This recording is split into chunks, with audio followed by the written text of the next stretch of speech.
Tinangay umano ng isang kasambahay ang mahigit 100,000 pisong pera ng kanyang amo sa Dagupan City. Hindi pa rin siya mahagilap. Yan at iba pang balita sa ulat ni Alan Domingo. Umabot sa 127,000 pisong cash ang ninakaw sa negosyanteng si Jennifer Acosta sa Dagupan City. Ang suspect, ang kanyang kasambahay na si Mark Fernandez. Ayon kay Acosta, inutusan niya si Fernandez na i-encash ang isang tseke at ilipat sa ibang bangko ang pera. Nakausap pa raw sa telepono ni Acosta si Fernandez na in-cash na raw nito ang tseke at na-deposit na sa isang account ang pera.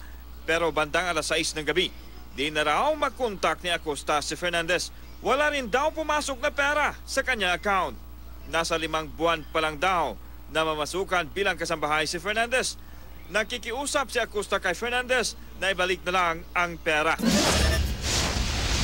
Inaristo sa Cebu City ang isang lalaking nagtangka umanong magnakaw ng habal-habal sa lungsod. Kwento ng driver ng habal-habal, nagpakilala bilang police asset ang suspect. Nagpahatid raw ito sa loob ng Camp Serious Mania.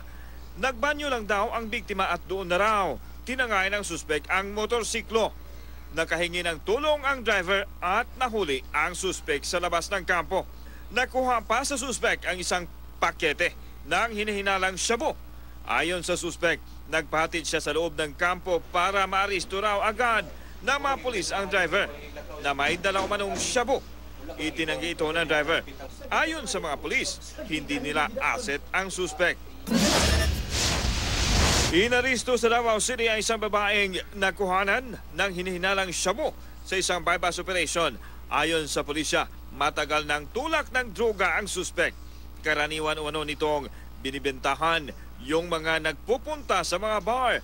Nakuha sa suspect ang 2 pakete ng hinihinalang shabu.